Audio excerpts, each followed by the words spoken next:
So for the soluble salts, you can use the solid base which are insoluble in water, add to the acid until in excess, and then carry out filtration to remove the unreacted excess insoluble base, and then carry out crystallization and get the salts.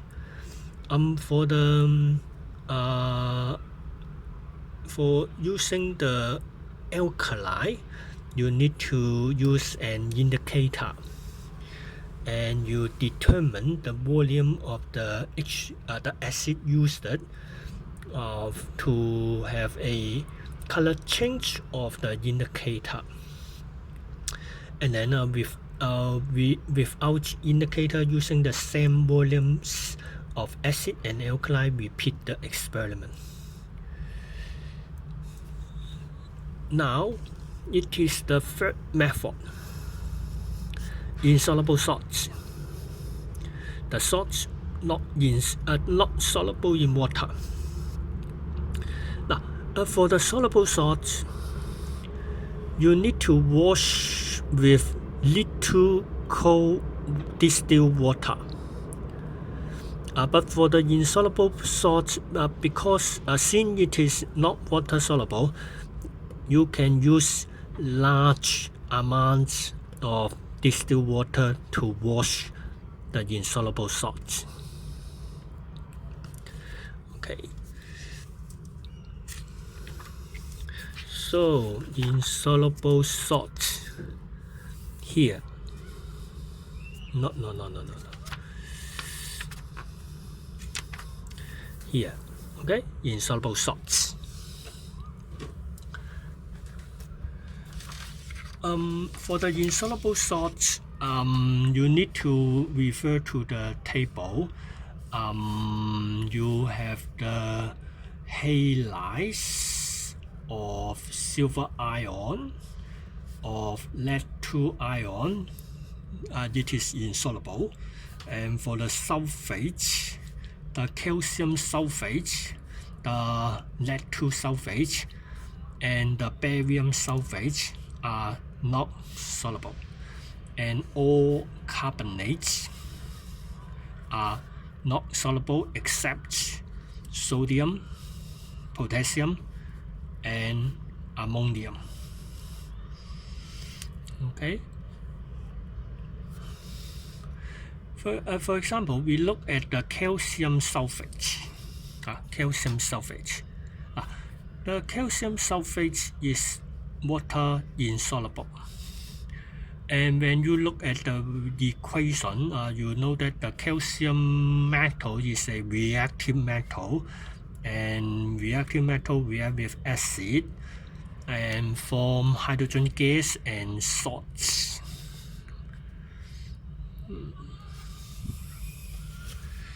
The reaction equation like this: calcium dilute acid, salt, hydrogen.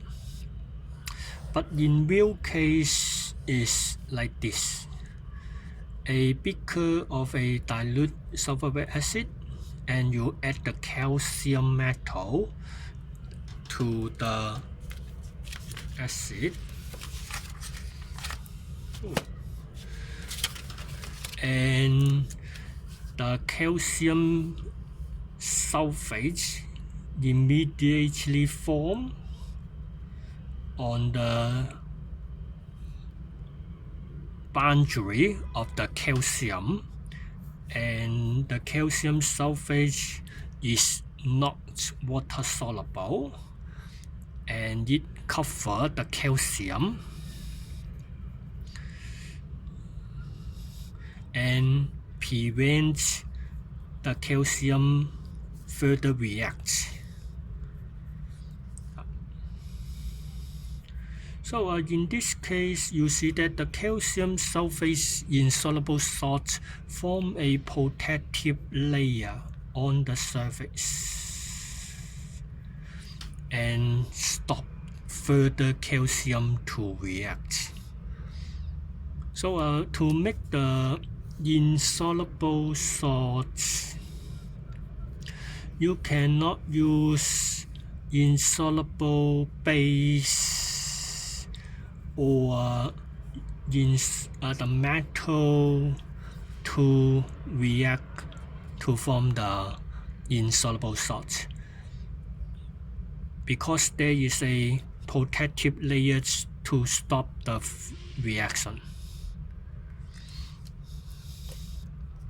So it should be do in this way. We use two solutions.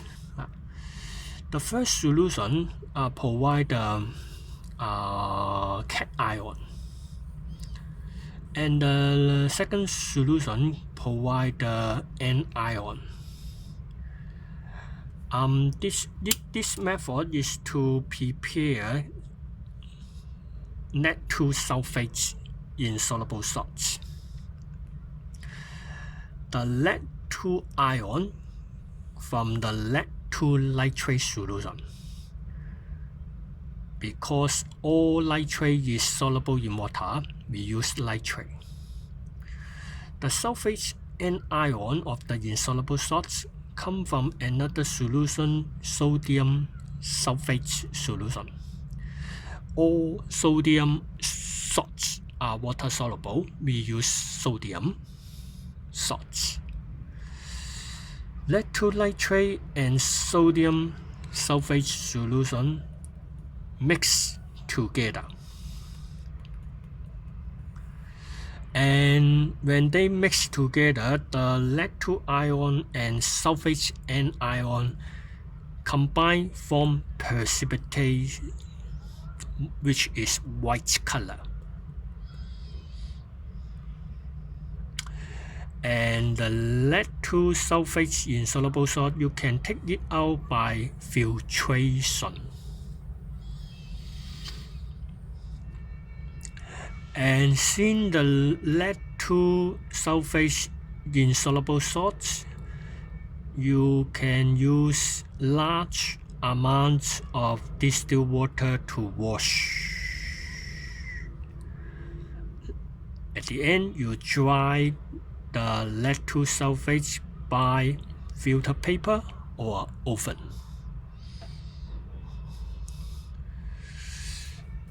So the third method is to make insoluble salts.